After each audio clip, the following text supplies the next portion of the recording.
नमस्कार बच्चों। तो कैसे हैं आप सभी। मैं शुभम पालीवाल आप सभी का स्वागत करता हूं डाउटनेट लाइव में। डाउटनेट लाइव पे बेटा जो 12 o'clock पे हमारी जो पहले 10 o'clock पे क्लासेस होती थी उसे हमने टाइम शिफ्ट करके अब कर दिया है 12 o'clock पर, है ना। जैसे काफ़ी बच्चों के स्कूल्स वगैरह ओपन हो गए थे तो उसी वजह से हमने टाइमिंग को थोड़ा सा रीस्केड्यूल किया है।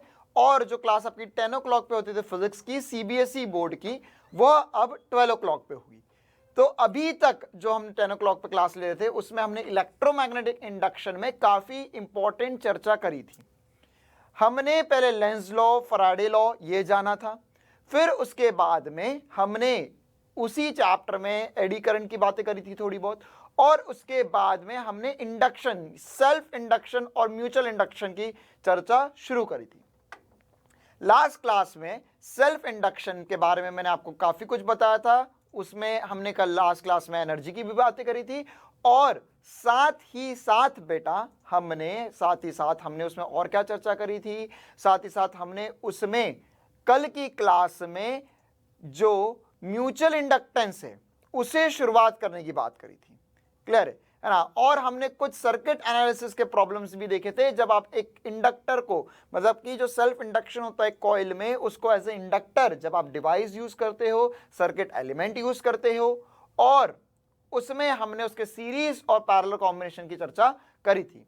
आज की क्लास में हम क्या डिस्कशन करने वाले हैं? आज की क्लास में हम म्यूचुअल इंडक्टेंस की चर्चा करने वाले हैं, है ना। कि अगर मेरे पास दो कॉइल है तो दो कॉइल के बीच में अगर एक में मैं करंट वेरी कर रहा हूं तो दूसरे में उसके थ्रू लिंक्ड फ्लक्स वेरी होने की वजह से कैसा इंडक्शन होता है ना। तो इस चीज को क्या बोलेंगे हम? Mutual inductance. क्लियर है बेटा। तो क्लास शुरू करने से पहले हर बार की तरह एक छोटे से क्विज करना चाहूंगा मैं, जिसमें हम कुछ बेसिक से दो क्वेश्चन डिस्कस करेंगे उसी प्रकार के जो हम अभी तक करते आए हैं।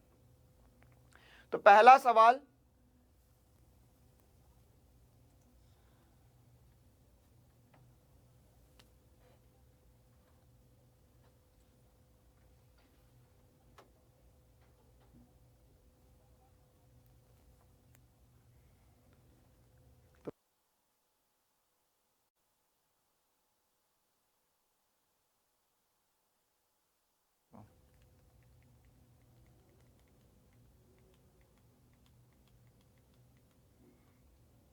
हाँ भाई, तो ये क्वेश्चन था, है ना, जो आपको स्क्रीन पे दिखाई दे रहा होगा। ये म्यूचुअल इंडक्टेंस का क्वेश्चन है।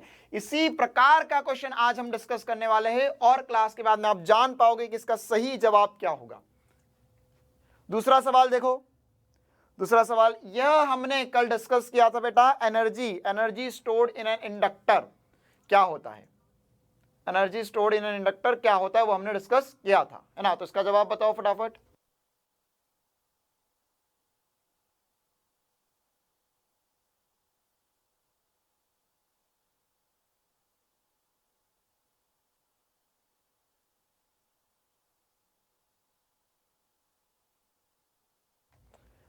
चलो बेटा, इनके जवाब जान लेते हैं, है ना। ये जो पहला सवाल हमने डिस्कस किया है, जो पहला सवाल आपको स्क्रीन पे दिखाई दे रहा है, इसमें आपको म्यूचुअल इंडक्टेंस बताना है। तो ये म्यूचुअल इंडक्टेंस कैसे होगा, कब होगा, ज्यादा होगा? ये सबसे ज्यादा फर्स्ट वाली कॉइल में होगा, है ना। क्यों? क्योंकि यहाँ पर जो ओरिएंटेशन है उसके हिसाब से देखा जाए तो फर्स्ट वाली कॉइल के थ्रू अगर मैं करंट वेरी करूंगा तो सब ये सेकंड वाली कॉइल के through maximum amount of flux variation आएगा। क्लियर है। तो यही इनमें क्या डिफरेंस होते हैं, ABC पार्ट में तीनों में क्या चक्कर होगा, यही हम नेक्स्ट क्लास में, या इस क्लास में सॉरी, देखने वाले हैं। अब इसके साथ ही में द एनर्जी स्टोर्ड, दूसरा क्वेश्चन था, energy stored in 50 milli henry inductor carries a current इतना, तो एनर्जी कितनी होगी? तो बेटा एनर्जी का फॉर्मूला तो हमने कल ही पढ़ा, हाफ LI² पढ़ा था, बोलो हाँ या ना। अब इसी चीज का हमें यूज करना है, तो क्या हो जाएगा? हाफ L कितना है बेटा? 50 मिली हेनरी, मतलब 50 इंटू 10⁻³ इंटू आई क्या है? करंट। तो करंट कितना है बेटा? 4 इंटू 4। तो यही हमारा जवाब हो जाएगा। तो यहां पर क्या हो जाएगा? 2 1 जा 2 2 जा। तो यहां पर कितना होगा देखो, ये हो जाएगा 5 इंटू 2 दैट इज 10, है ना। तो 10 इंटू 4, 10 इंटू 4 कितना हो जाएगा बेटा? 40, और एक और जीरो आ जाएगा, इंटू 10⁻³ जूल। इतनी एनर्जी, देखो ध्यान से, फिर से देखो, ये हो जाएगा 5 इंटू 10, 5 इंटू 2 10 हो जाएगा, 10 इंटू 4 40 और एक 0 एज इट इज। क्लियर है? तो यहां पर कितना हो जाएगा बेटा, ये हो जाएगा 0.4 जूल एनर्जी इसमें स्टोर होगी। क्लियर है? तो इसका जो सही आंसर हो जाएगा वो हो जाएगा 0.4 जूल। क्लियर है ना? तो आज की कहानी शुरू करते हैं हम, और हम डिस्कशन करना चाहेंगे म्यूचुअल इंडक्टेंस का। किसका डिस्कशन करेंगे बेटा? म्यूचुअल इंडक्टेंस का। अब म्यूचुअल इंडक्टेंस में बेसिक कंसेप्ट क्या है पहले यह समझते हैं, है ना। Whenever current passing through a primary coil और अ circuit changes with respect to time, then magnetic flux in neighboring secondary coil और circuit, है ना। देखो इसको हमने क्या बोल दिया, प्राइमरी कॉइल, और उसको नाम दे दिया सेकेंडरी कॉइल, है ना। तो current in the secondary coil will also change with respect to time according to Lenz law. ये हमें ऑलरेडी पता है बेटा, और इस बात की चर्चा मैंने आपके साथ जब मैंने लेंस लॉ, फैराडे लॉ पढ़ाया था तब ही कर ली थी कि अगर मैं इस कॉइल में करंट वेरी करूंगा तो इसके थ्रू मैग्नेटिक फील्ड वेरी होगी, और अगर मैग्नेटिक फील्ड वेरी होगी बेटा तो इस कॉइल के through linked magnetic flux, flux क्या होता है? फ्लक्स होता है मैग्नेटिक फील्ड इनटू एरिया। तो यहां पर क्या होगा, इसके थ्रू लिंक्ड फ्लक्स वेरी होगा। क्लियर है? तो अगर फ्लक्स वेरी होगा तो इसमें नया करंट बनेगा, नया करंट इंड्यूस होगा। क्लियर है? तो वही बात लिखी हुई है according to Lenz law, for opposition of flux change an EMF and a current induced in the neighboring coil or circuit. This phenomena is known as mutual inductance, कि अगर एक कॉइल में करंट वेरी होने के कारण दूसरी coil में induction हो रहा है तो उसे हम म्यूचुअल इंडक्टेंस बोलते हैं। और इसके पहले तक हम क्या पढ़ रहे थे? Self inductance. मतलब कि अगर इस कॉइल में मैं करंट वेरी कर रहा हूं तो इसी कॉइल में जो इंडक्शन होगा उसे हमने सेल्फ इंडक्टेंस बोला, और इस कॉइल में अगर करंट वेरी करने की वजह से इस दूसरी जो साइड में कॉइल है उसमें अगर वेरिएशन होता है तो उसे हम क्या बोलेंगे? उसे हम यहां पर बोलते हैं म्यूचुअल इंडक्टेंस। क्लियर है बेटा?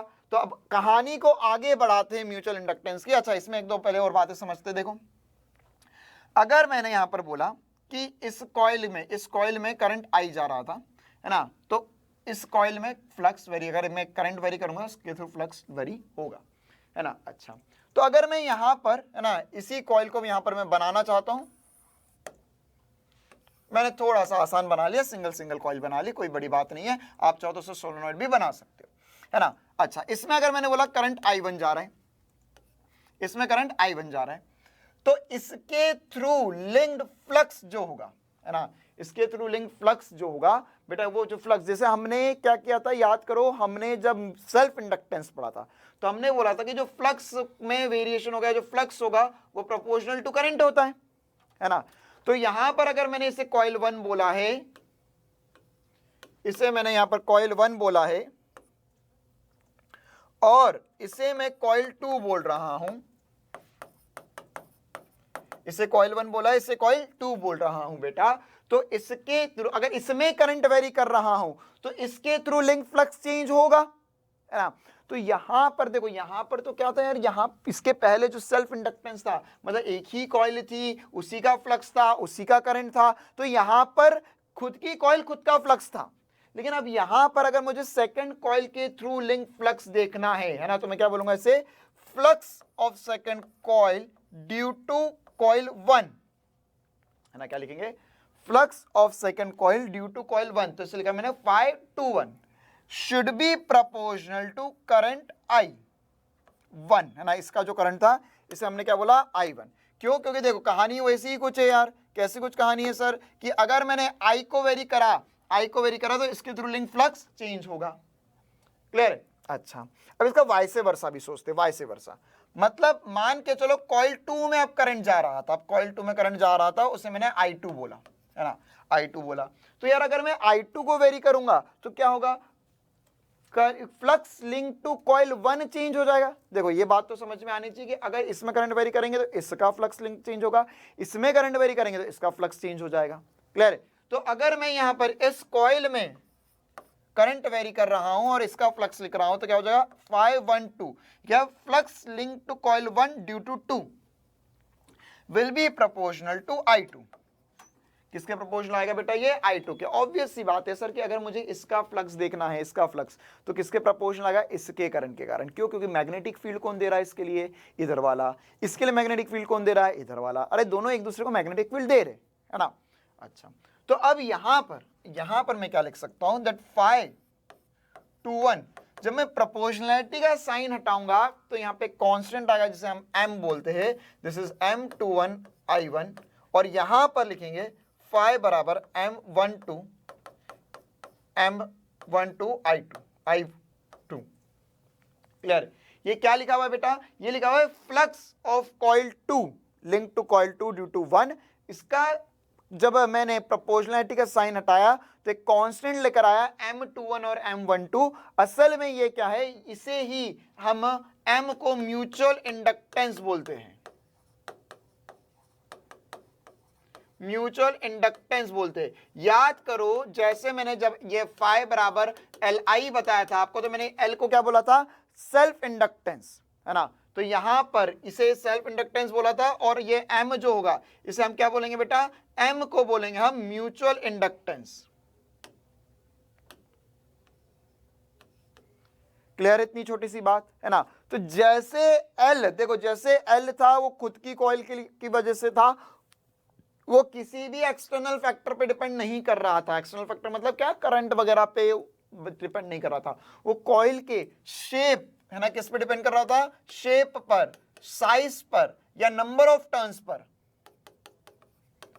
नंबर ऑफ टर्न्स इन सब पे डिपेंड कर रहा था। क्लियर है। तो वैसे ही ये जो म्यूचुअल इंडक्टेंस होता है M, है ना, ध्यान से समझना आप, ये भी एक प्रोपोर्शनैलिटी कांस्टेंट है। प्रोपोर्शनैलिटी कांस्टेंट के बारे में फिजिक्स को लेकर मैंने आपको बहुत सारी खास बातें पहले ही बताई थी कि प्रोपोर्शनैलिटी कांस्टेंट, ये जो फॉर्मूला है, इनमें जो फिजिकल क्वांटिटीज उन पर डिपेंड नहीं करता। तो असल में म्यूचुअल इंडक्टेंस किस पे डिपेंड करता है, म्यूचुअल इंडक्टेंस, ऑब्वियस सी बात है, म्यूचुअल इंडक्टेंस डिपेंड करेगा यहाँ पर नंबर ऑफ टर्न्स पे, जैसे सॉल्व करता था, number of turns,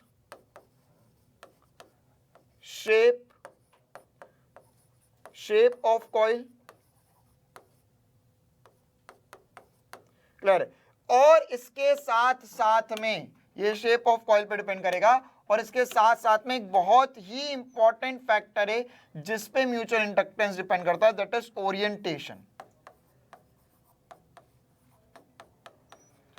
orientation of coils.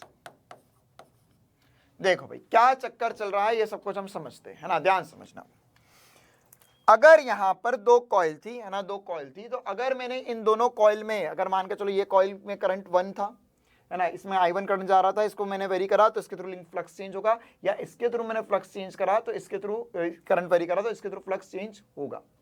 Clear है। अच्छा, अब यहां पर बेटा क्या होगा कि अगर मैं फ्लक्स, ये फ्लक्स जो है, भले ही इसका फ्लक्स इसके थ्रू लिंक्ड अलग हो, इसका फ्लक्स इस पे अलग हो, लेकिन यहाँ पे जो कोफिशिएंट ऑफ म्यूचुअल इंडक्टेंस आएगा दोनों का एक दूसरे के रिस्पेक्ट में, लेकिन जैसे M12 जो होगा वो बराबर होगा M21 के।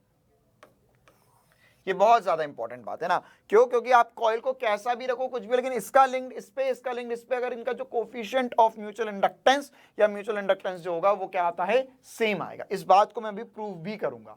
क्लियर है ना। इसको अभी हम आगे वाली स्लाइड्स में एक बढ़िया सा एग्जांपल लेंगे, उस बात को प्रूव करेंगे। अच्छा, हम ये वाली बात को और थोड़ा डिटेल में समझना चाहते हैं, that is orientation of coils, है ना। किसको समझना चाहते हैं, ओरिएंटेशन ऑफ कॉइल। अब ओरिएंटेशन मतलब क्या होता है, देखो यार, अगर यहां पर मान के चलो यहां पर ये एक सोलेनॉइड, या आप ऐसे कॉइल भी समझ सकते हो, कोई बड़ी बात नहीं है ना। देखो ये समझो या ये देखो, बात बराबर है ना। मैंने सिंगल कॉइल बनाई, यहां पर आप इसको सोलेनॉइड जैसे मान सकते हो, है ना। तो अगर ये दोनों पहली कंडीशन में मान के चलो ऐसे कुछ रखे हुए हैं, दूसरी कंडीशन मैंने बोला मानो कुछ ऐसा है,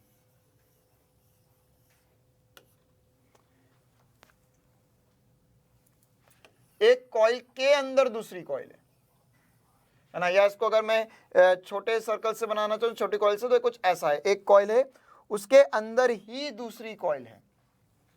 क्लियर है, ऐसी कुछ कंडीशन है ना। अब केवल दो को कंपेयर करते हैं पहले। अब तुम्हें क्या लगता है कि अगर मैं पहले वाले में यहां पे करंट I1 जा रहा था, है ना, इसमें करंट I2 जा रहा था, मैंने दोनों में करंट बहा रहा हूं, है ना, अब मैंने पहले वाले में करंट चेंज करना शुरू किया। तो फर्स्ट कंडीशन इसमें करंट I1 था, इसमें करंट I2 है ना। फर्स्ट कंडीशन और सेकंड कंडीशन में अगर मैं कंपेयर करूं तो किस कंडीशन में ज्यादा फ्लक्स इंड्यूस होगा या किस कंडीशन में ज्यादा इफेक्ट पड़ेगा करंट चेंज करने का, ये बताओ, पहले और दूसरी कंडीशन में। ये फर्स्ट है, ये सेकंड है ना। फर्स्ट और सेकंड में से किसमें ज्यादा फर्क पड़ेगा? तो सर देखो, इसमें अगर मैंने फ्लक्स वेरी करा, जिससे अगर मैंने फाई इसके थ्रू इसमें करंट वेरी करा तो इसके थ्रू फ्लक्स वेरी होगा। तो जो φ21 में बोल रहा था, है ना, φ21, वो अब क्या होगा सर, इस कंडीशन में अगर मैं कंपेयर करूं तो यहां पे अगर मैं करंट वेरी करा तो जितना फ्लक्स ये जितना करंट वेरी करा था उसका 100% फ्लक्स इसके थ्रू वेरी नहीं होगा। क्यों? क्योंकि बीच में क्या होगा, कुछ ना कुछ एयर होगी, तो इसके through magnetic field lines 100% magnetic field lines यहां नहीं पहुंचने वाली है ना। तो ये इसके थ्रू जो चेंज होगा उसका कि ये ओरिएंटेशन का फर्क पड़ा। वही बात मैं यहां पर देखूं तो यहां पर क्या होगा यार, अगर मैं I1 को वेरी कर रहा हूं, I1 को कम ज्यादा कर रहा हूं, तो उसमें यहां पर I2 जो कॉइल है ना, जो करंट I2 कॉइल में से जा रहा है, तो जो सेकंड नंबर की कॉइल है उसके थ्रू अगर मैं फ्लक्स देखूं यार, तो पूरा फ्लक्स उसके थ्रू जा रहा था। तो इसमें जो चेंज आएगा वो भी बहुत ज्यादा चेंज आएगा, या ऐसा कह सकते हैं यहां पर कि इसमें जो कोफिशिएंट ऑफ म्यूचुअल इंडक्टेंस है वो ज्यादा है इस केस के कंपैरिजन में, है ना। बिल्कुल सेम हो, मान के लो दोनों कॉइल भी सेम है, उनके रेडियस भी सेम है, लेकिन कैसे रख रहे हो उन दोनों कॉइल को, उस पे भी म्यूचुअल इंडक्टेंस डिपेंड करता है ना। जैसे इस केस में इसके थ्रू लिंक फ्लक्स जब देखेंगे तो सर ये तो ऑब्वियस सी बात है कम आएगा, लेकिन यहां पर क्या होगा, इसमें जितना करंट वेरी करेंगे, जितना फ्लक्स वेरी करेगा, वो पूरा सेकंड कॉइल को मिलेगा। क्लियर? या इसी का एक और केस देखते हैं, अगर मान के चलो इनको ऐसा रख दिया होता मैंने, एक कॉइल को ऐसा रखा है, दूसरी कॉइल को ऐसा रखा है। अब मैंने ये बोला यहाँ पे करंट I1 है, यहाँ पे करंट I2 है। तो अब अगर मैंने इसमें करंट, एक में I1 बोला, एक में I2 बोला, और अगर मैं I1 को वेरी कर रहा हूं, तो यार इसके थ्रू तो कोई field, magnetic field lines cut या बहुत ही कम मैग्नेटिक फील्ड लाइंस कट कर रही है। तो अगर मैं इसे थर्ड केस मानूं तो इसका जो कोफिशिएंट ऑफ म्यूचुअल इंडक्टेंस आएगा वो इन दोनों केसेस से तो बहुत ही कम आएगा। तो सबसे ज्यादा कब आएगा? सेकंड केस में। उससे कम क्या आएगा? फर्स्ट केस में। और सबसे कम किस में आएगा? थर्ड केस में। क्लियर है ना? इसी में ऐसा भी हो सकता था आपको कि ऐसे रख दी कॉइल्स,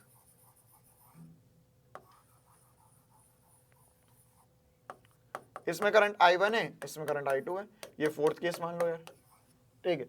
तो अब क्या होगा, अब इसमें यहां पर अगर इनके बीच में गैप कम कर देखो, गैप कम करते जाओ, कम करते जाओ तो क्या होगा जाएगा, ये सेकंड केस बन जाएगा। क्लियर है? तो अगर ये गैप कम होती गई ये इसके अंदर आ गया तो ये सेकंड केस, मतलब कि 100% मतलब पूरे जो फ्लक्स था इसका वो पूरा सेकंड कॉइल को मिल रहा था, है ना। तो यहां पर इस केस में म्यूचुअल इंडक्टेंस क्या होगा तो सही, लेकिन इससे तो कम होगा, इससे थोड़ा कम होगा, लेकिन इस वाले से तो ज्यादा होगा। अरे इसमें तो ये दोनों दूर दूर है ना, तो यहां पर से ज्यादा म्यूचुअल इंडक्टेंस फोर्थ वाले केस में होगा। क्लियर? तो ऐसी कुछ बातें या ऐसा कुछ आप समझ सकते हो कि असल में म्यूचुअल इंडक्टेंस क्या है। म्यूचुअल इंडक्टेंस एक प्रॉपर्टी है या एक असल में दो कॉइल को मिलाकर दोनों की साथ में प्रॉपर्टी होगी जिनका म्यूचुअल या जो ओरिएंटेशन है या उनके नंबर ऑफ टर्न्स है या उनका शेप है उस बात पे डिपेंड करेगा, है ना, कि कितना फ्लक्स एक का दूसरों को मिल रहा है ना। तो जितना ज्यादा फ्लक्स पास होगा, इसमें करंट वेरी करूंगा तो जितना ज्यादा फ्लक्स इसको मिल रहा होगा जितना ज्यादा फ्लक्स मिलेगा उतना ज्यादा इसके थ्रू लिंक्ड फ्लक्स चेंज कर सकता हूं मैं करंट वेरी कर और इसके थ्रू इंडक्शन हो सकता है। क्लियर है ना? तो ये बहुत इंपॉर्टेंट कहानी थी, है ना। अब उसी में हम यहां पर एक एग्जाम्पल या एक बहुत इंपॉर्टेंट डेरिवेशन सा करना चाह रहे हैं जो स्कूल के हिसाब से काफी ज्यादा इंपॉर्टेंट है ना, और इसका जो रिजल्ट कंक्लूजन वो नीट जेई के लिए भी इंपॉर्टेंट है। इसका जो कंक्लूजन आएगा बेटा वो भी नीट जेई के लिए इंपॉर्टेंट है ना, कि इसमें क्या किया मैंने, यहां पर ये वाला जो केस बोल रहा था मैं आपको, सेकंड वाला केस है ना, सेकंड वाले केस को ही कुछ और बढ़िया डायग्रामेटिकली ऐसा शो किया गया है। ठीक, अब इसमें क्या है, एक कॉइल के अंदर दूसरी कॉइल है। अब मैं इसमें कैलकुलेट करना सीखना चाह रहा हूं कि यहां पर जो कोफिशिएंट ऑफ म्यूचुअल इंडक्टेंस था m, ये पहली बात तो बराबर आता है या नहीं आता है, और इसकी वैल्यू कैसे कैलकुलेट कर सकते हैं ना। जैसे हमने सेल्फ इंडक्टेंस की वैल्यू कैलकुलेट करी थी, याद करो। अरे याद करो, सेल्फ इंडक्टेंस की वैल्यू मैंने निकाल कर बताई थी आपको, मैग्नेटिक फील्ड वगैरह सब कुछ लिखा था मैंने, है ना। कैसे किया था मैंने, फाई बराबर Li था, और यहाँ पर मैंने फाई की वैल्यू लिखी थी इस कॉइल के थ्रू मैग्नेटिक फील्ड, सॉरी इस कॉइल के थ्रू पासिंग मैग्नेटिक फील्ड लिखी थी इसके करंट के कारण, तो वहां पे L निकाल के बताया था।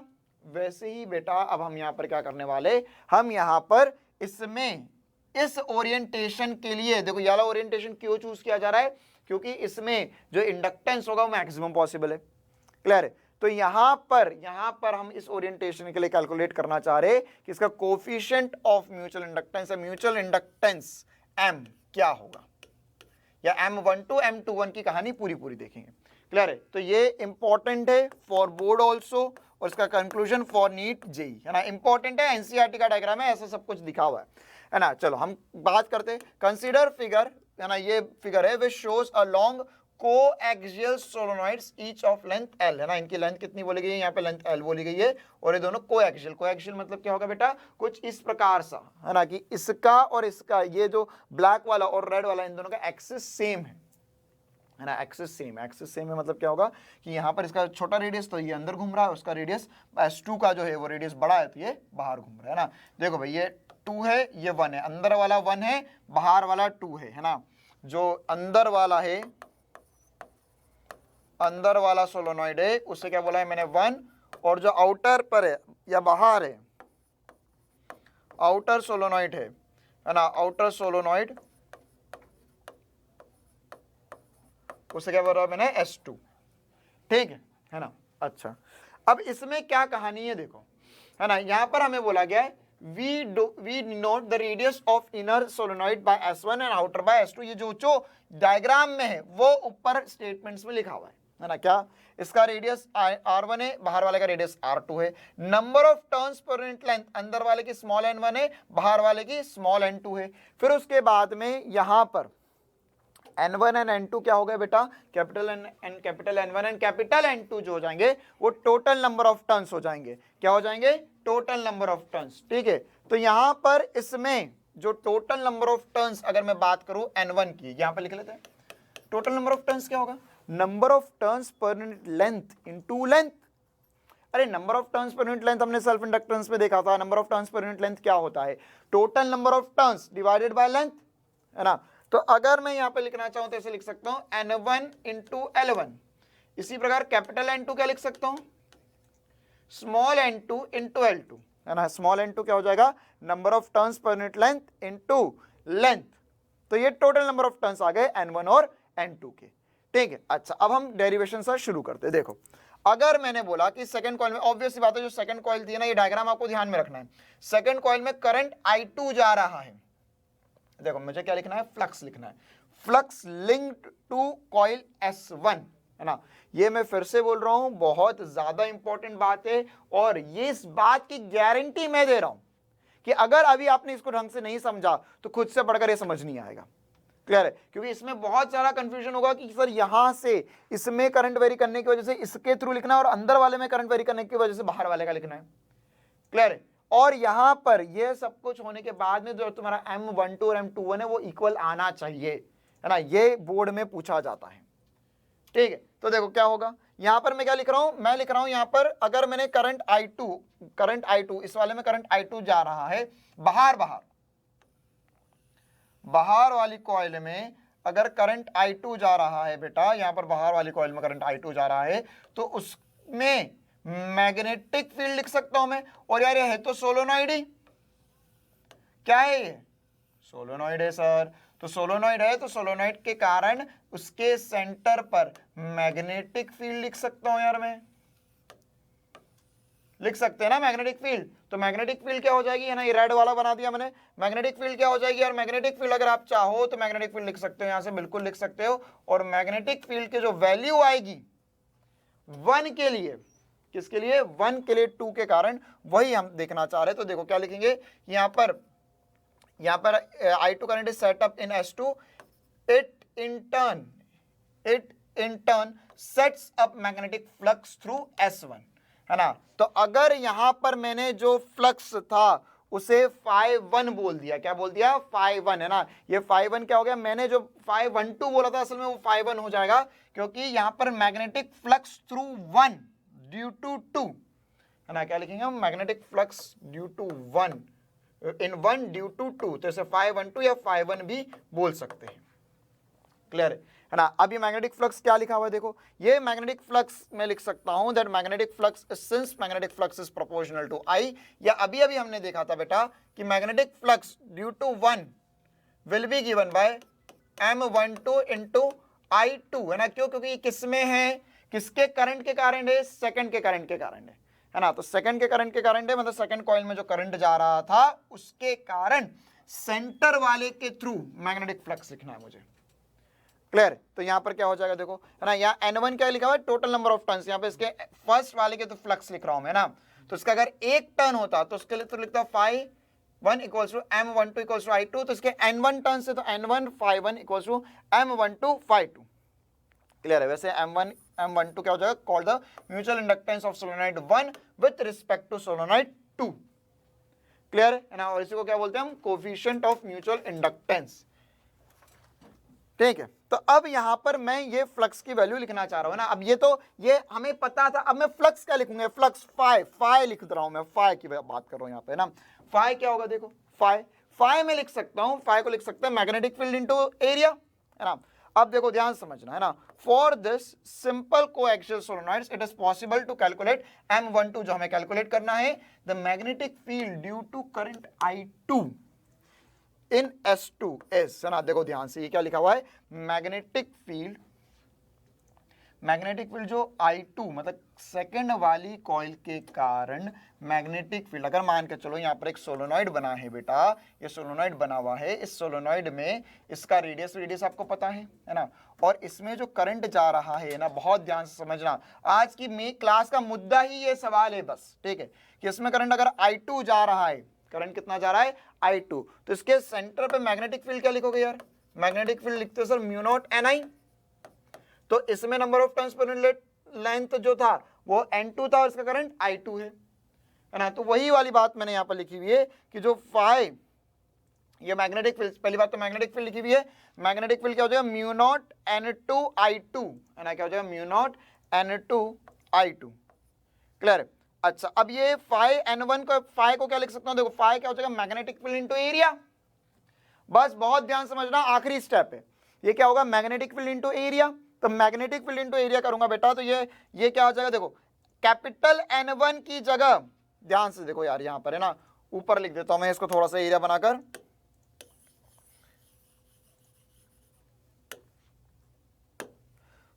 N1 phi1 लिखना था मुझे, तो N1 क्या? Number of turns per unit length, तो sorry total number of turns, तो इसे लिख सकता हूं number of turns per unit length into L।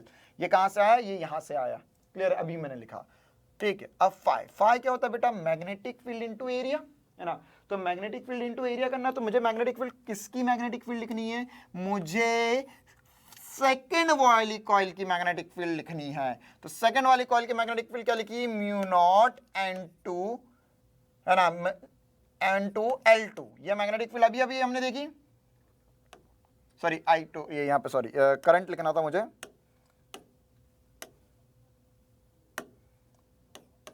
Current I2 है ना, मैग्नेटिक फील्ड इनटू एरिया। अब एरिया किसका लिखेंगे? एरिया जो लिखना है मुझे वो फर्स्ट वाले का लिखना है यार, इसके थ्रू मैग्नेटिक फ्लक्स लिखना है, अंदर वाली कॉइल के थ्रू, ये जो ब्लैक वाली कॉइल है इसके थ्रू मुझे मैग्नेटिक फ्लक्स लिखकर बताना है ना। तो अंदर वाली कॉइल के कारण मैग्नेटिक फ्लक्स लिखना है, अंदर वाली कॉइल पे मैग्नेटिक फ्लक्स लिखना है बेटा। तो कैसे लिख सकता हूं मैं लिखूंगा इसके through magnetic field into area, और मैग्नेटिक फील्ड आ गई म्यू नॉट N2 I2, और इसका एरिया कितना हो जाएगा यार? इसका रेडियस R1 है, तो इसका जो एरिया हो जाएगा सर वो हो जाएगा यहां पर पाई R1 का स्क्वायर।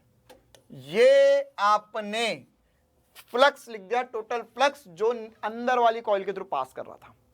ठीक है। अच्छा, अब सर यहां पर तो हमें ऑलरेडी पता है कि जो N1 phi1 है वो M12 इंटू I2 के बराबर होगा। बिल्कुल होगा। तो यार इसमें से अगर मैं I2 को हटा दूं तो जो पूरा टर्म बचेगा वो बचेगा मेरा M12 है ना। अगर मैं I2 को हटा दूं तो है ना, I2 को हटा दिया मैंने, यहाँ पे क्या करें, यहाँ पे जो I2 था या इस पूरी इक्वेशन को मैं I2 से डिवाइड कर लूं, इसको कंपेयर करो यार, कंपेयर करो। तो यहां पर से अगर ये I2 हट जाए तो जो पूरा सब कुछ बचेगा, तो मैं क्या लिख सकता हूं, M12 जो हो जाएगा वो हो जाएगा N1 L1 mu naught N2 पाई R1 का स्क्वायर इनटू I था, है ना, इनटू I2 था। अब मैंने I2 हटा दिया और ये पूरा जो टर्म बचा यहाँ पर, यही मेरा कोफिशिएंट ऑफ म्यूचुअल इंडक्टेंस कहलाता है ना। यही क्या कहलाएगा, मेरा कोफिशिएंट ऑफ म्यूचुअल इंडक्टेंस, जिसे मैं M12 बोल रहा हूँ, है ना। देखो ध्यान से, ये फॉर्मूला ऐसे कोई 30 मार्क हाँ वाला फॉर्मूला है, रॉकेट साइंस वाला कोई फॉर्मूला नहीं है। अगर आपको याद हो तो जो L लिखा था अपन ने, L coefficient of self inductance, वो लिखा था mu naught N square pi R square L, ये लिखा था, है ना। और ये क्या आया, N1 N2 R1 का स्क्वायर आया बस, है ना। मतलब कि अगर मैं R1 बराबर R2 लिख दूं, सॉरी N1 बराबर N2 लिख दूं और R की जगह R1 की जगह केवल R रख दूं, तो क्या हो जाएगा, वो सेल्फ इंडक्टेंस का फॉर्मूला बन जाता है। यार देखो, इनकी दोनों की यूनिट सेम है, यानी इन दोनों की यूनिट सेम है, डायमेंशन सेम, तो फॉर्मूले भी ऑलमोस्ट सिमिलर बनने चाहिए थे। तो वही बात यहां पर बनी है। क्लियर है ना। देखो अब इसी प्रकार में एक और, अगर इतना समझ में आया हो तुम्हें, तो एक और भावी कदम उठाना चाहूंगा, जिसमें मैं अभी मैंने क्या किया है, अभी मैंने लिखा है फ्लक्स लिंक टू कॉइल 1 पे फ्लक्स कितना है, ड्यू टू 2, ठीक है। अब मैं लिखना चाह रहा हूं उल्टा, ताकि मैं M21 निकाल पाऊं। क्या निकाल पाऊं, M21। तो M21 कैसे निकाल सकते हैं, देखो ध्यान समझना है ना। मैं लिख रहा हूं फ्लक्स ऑफ कॉइल 2, तो ये हो जाएगा N2 into flux of coil 2, है ना, will be equals to M21 into I1। ये वैसे ही लिखा है मैंने जैसे इसके पहले लिखा था अभी, है ना। यहाँ पर M12 था तो यहाँ पर करंट 2 का, तो यहाँ पर करंट 1 का हो जाएगा, है ना। देखो ध्यान समझो इस चीज को। जब मैं फर्स्ट वाले कॉइल में ना, फर्स्ट कॉइल क्या, अंदर वाली कॉइल के थ्रू अगर मैंने करंट वेरी किया, तो बाहर वाली कॉइल के थ्रू मैग्नेटिक फील्ड वेरी होगी। इतनी बात समझ में आई, बाहर वाली कॉइल के थ्रू मैग्नेटिक फील्ड वेरी होगी। तो अब मैं अंदर वाली कॉइल में करंट वेरिएशन के कारण बाहर वाली कॉइल पे लिंक्ड जो फ्लक्स था उसको लिखना चाह रहा हूं बेटा, बस, ठीक है ना। इतना समझ में आया। अंदर वाली कॉइल के करंट बहने की वजह से मैग्नेटिक फील्ड होगी, तो बाहर वाली कॉइल पे फ्लक्स कितना आएगा, है ना। तो क्या होगा, मैग्नेटिक फील्ड इनटू एरिया। अब एरिया किसका रखूंगा मैं बाहर वाली कॉइल का एरिया रखूंगा, है ना। मतलब एरिया के लिए जब मैं बात करूंगा तो बाहर वाली कॉइल के लिए, है ना। लेकिन अब मैग्नेटिक फील्ड किसके आएगी, अंदर वाली कॉइल के कारण, ठीक है। तो वही चीज हम लिख रहे हैं, देखो ध्यान से। यहां पर हमने लिखा, है ना, यहाँ पर क्या लिख रहे हैं हम कि ये देखो, चलो यहाँ पर लिख देते फ्लक्स हो जाएगा मैग्नेटिक फील्ड, फ्लक्स N2 को लिखना चाहूंगा मैं, N2 मैग्नेटिक फील्ड। तो मैग्नेटिक फील्ड किसके कारण लिखनी है बेटा, अब मुझे मैग्नेटिक फील्ड लिखनी है मुझे यहाँ पर फर्स्ट वाली कॉइल के कारण। अभी मैग्नेटिक फील्ड इसके पहले वाले में किसके कारण लिखी थी, सेकंड वाली कॉइल के कारण, यहाँ पर, है ना। अब मुझे किसके लिखना, फर्स्ट वाली कॉइल के कारण। तो ये हो जाएगा mu naught N1 I1 N2, है ना। या अच्छा, ये N2 की जगह मैं लिख देता हूं N2 L2, क्लियर है ना। N2, देखो भाई N2 यहां पर क्या हो जाएगा, है ना, यहां पर क्या हो जाएगा, इसे हम लिख सकते हैं, हाँ। अब यहां पर देखना, अब बहुत ध्यान समझना, फर्स्ट वाले के थ्रू करंट मैंने लिखा, करंट जा रहा था, उस कारण मैग्नेटिक फील्ड लिखी। अब यहां पर क्या होगा बेटा कि यहां पर वी का, ये एक बार देखो यहां पर, note that we neglected the edge effect and considered the magnetic field mu naught N2 I2 to be uniform throughout the length and width of the solenoid S2. This is good approximation, keeping in mind that the solenoid is long and implies that R is very greater than R, sorry, L is very greater than R2। मतलब ये बहुत लंबे दोनों solenoid है, उसको लिखते हुए consideration में लेकर हमने मैग्नेटिक फील्ड लिखते हैं, ठीक है। तो अब यहां पर हम जब आगे बात करेंगे। तो इसमें क्या लिख दिया मैंने, फ्लक्स लिखना था मुझे, तो यहाँ पर मैंने लिखा मैग्नेटिक फील्ड इनटू एरिया। तो एरिया लिखेंगे हम यहाँ से पाई r1 का स्क्वायर, है ना। किसका एरिया लिखेंगे, पाई r1 का स्क्वायर। तो पाई r1 का स्क्वायर मतलब क्या हो जाएगा, इसका मैग्नेटिक फील्ड। और यहाँ पर देखो इसी का एरिया क्यों लिख रहे हैं यार, क्योंकि जो सेकंड वाला कॉइल है, ध्यान समझना यार अब, है ना, ये नीट वाले बच्चों और जेईई वाले बच्चों के लिए बहुत स्पेशल बात है कि अगर यहाँ पर दो कॉइल थी ना, ध्यान समझना, मैं इसको इधर से दिखा रहा हूं, ये 1 थी ये 2 थी, है ना, इसमें करंट जा रहा था, तो इसके कारण मैग्नेटिक फील्ड आपने लिखी, ये थी म्यू नॉट N1 L1, ठीक है, सॉरी I1 करंट लिखना है मुझे।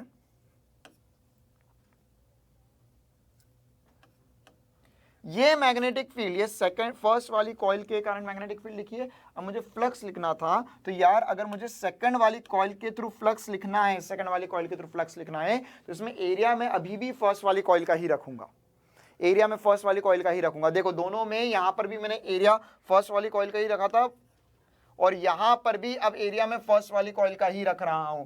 दोनों कंडीशन में एरिया फर्स्ट वाली कॉइल का ही क्यों रखा जा रहा है, बहुत ध्यान समझना। देखो ये मान के चलो एक कॉइल है, देखो यार ये मैं ऐसी बातें समझा रहा हूं जो बहुत डेप्थ की है कि दोनों में म्यूचुअल इंडक्टेंस दोनों का हो, लेकिन एरिया फर्स्ट वाली कॉइल का ही दोनों बार क्यों रखा जा रहा है फ्लक्स लिखते टाइम। देखो मान के चलो, अभी सब कुछ भूल जाओ और जो मैं समझा रहा हूं उस पर ध्यान दो।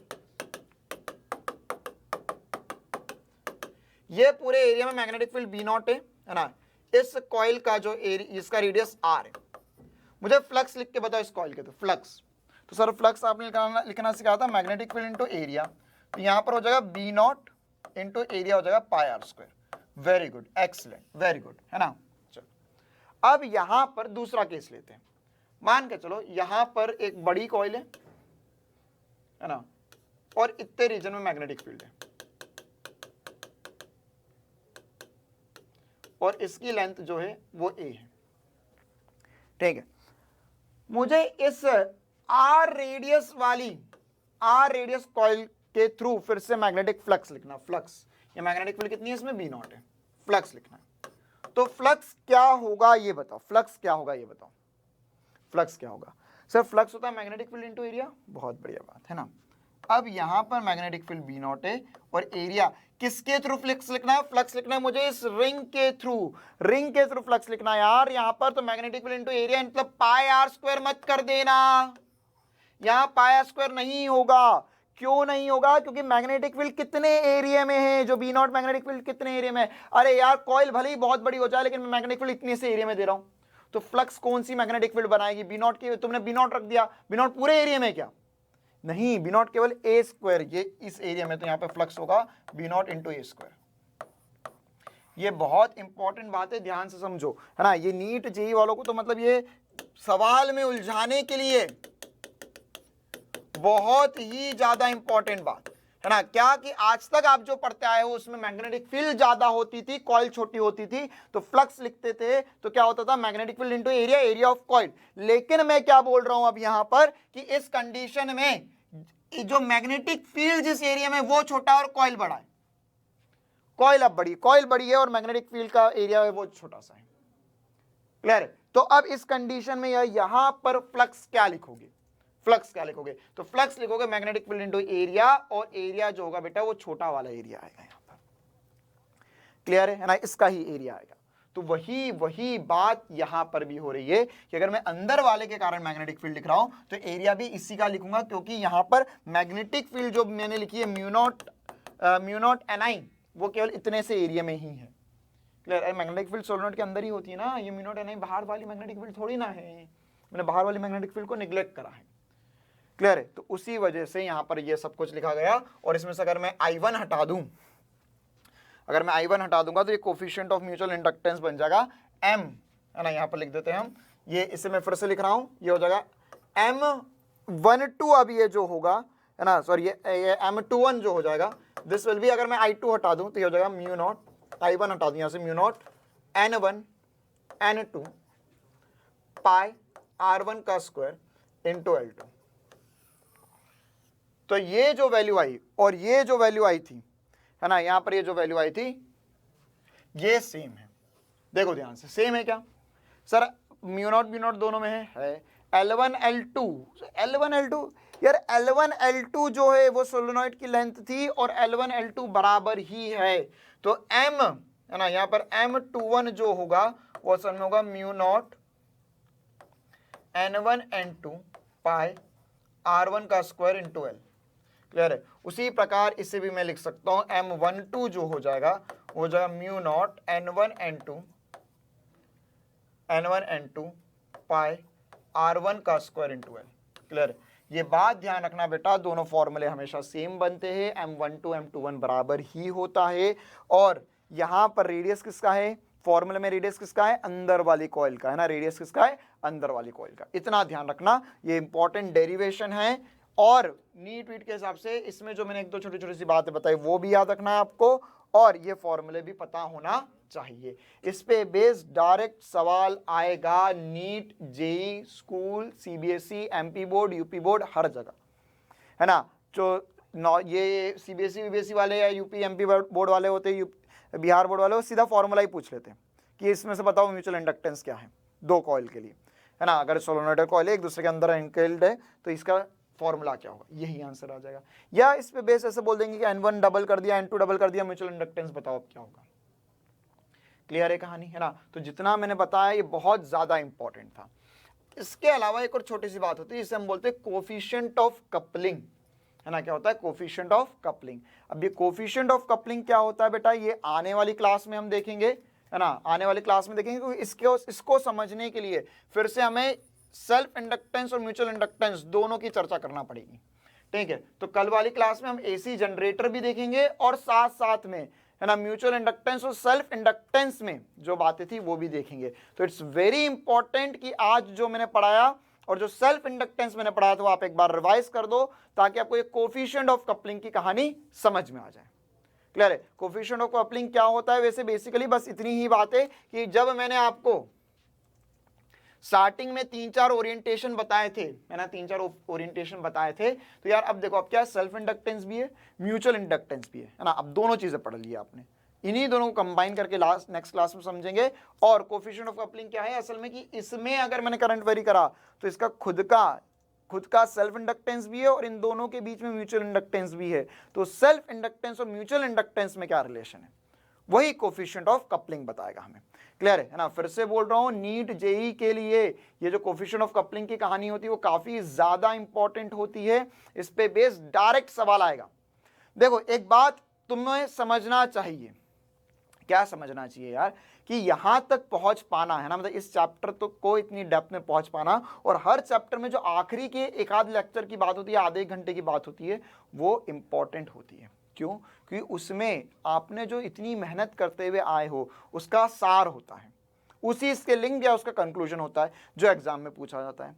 और 90% बच्चे ये गलती कर देते हैं कि सर आप पूरा चैप्टर तो पढ़ लिया, वो आखिरी का छोटा मोटा था वो छोड़ दिया हमने, और सवाल उसी से आ जाता है ना। अरे यार, सवाल पूछने वाले को भी पता है आप वहां तक पहुंचोगे, उसके आगे नहीं पहुंच पा रहे हो आप, या आप छोड़ दोगे। क्लियर। या उसके अलावा वो सवाल पूछने वाला भी, क्वेश्चन पेपर बनाने वाला भी यही चाहता है आपसे कि आप उसका क्वेश्चन ना अटेम्प्ट कर पाओ, तो कहां से बनाएगा उस जिस क्वेश्चन में ज्यादा कंसेप्ट यूज हो रहे हो या ज्यादा बातें हो या जो आपसे ना बन पाए ना। तो वही क्या होता है, जो चैप्टर के आखिरी का एक लेक्चर होता है उसी में ये सारी बातें होती है ना। तो ये जो कोफिशिएंट ऑफ कपलिंग वगैरह में म्यूचुअल इंडक्टेंस सेल्फ इंडक्टेंस दोनों आना चाहिए। एक बार बढ़िया से रिवाइज कर लेना। हम कल की क्लास में मिलेंगे जिसमें हम ये सारी बातें देखेंगे और इसका कंक्लूजन ड्राइव करेंगे, और साथ ही एसी जनरेटर भी पढ़ेंगे।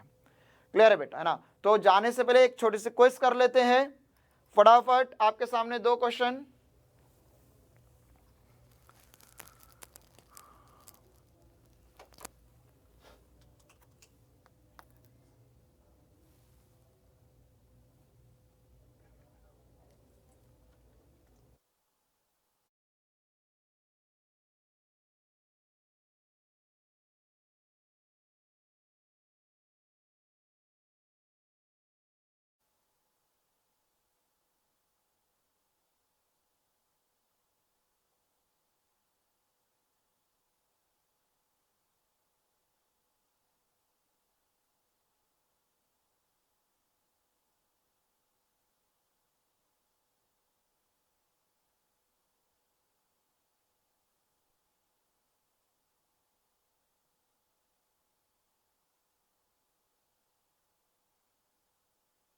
हाँ भाई, दूसरा का सवाल देख लो, ये भी आसान सा क्वेश्चन है। सेल्फ इंडक्टेंस बताना है आपको। कल हम जो क्वेश्चन करने वाले हैं वो म्यूचुअल इंडक्टेंस पे क्वेश्चन करेंगे।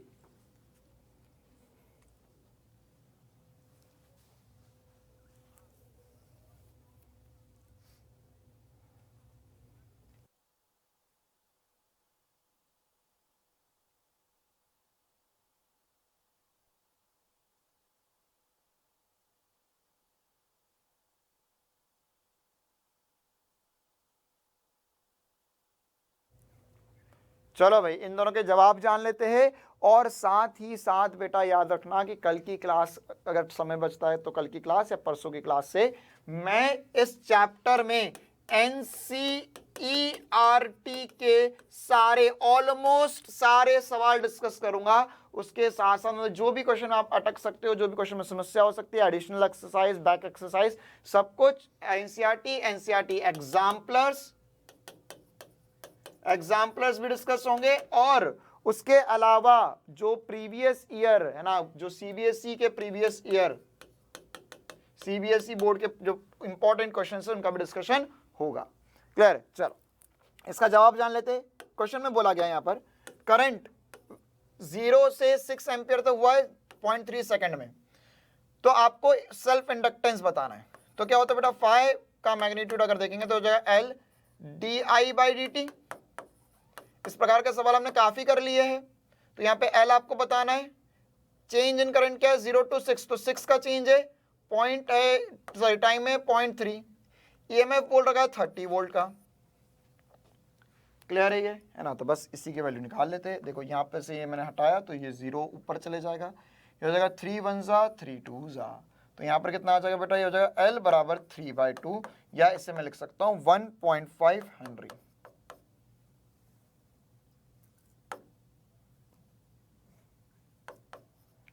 मतलब इसका सही जवाब क्या हो जाएगा बेटा, C।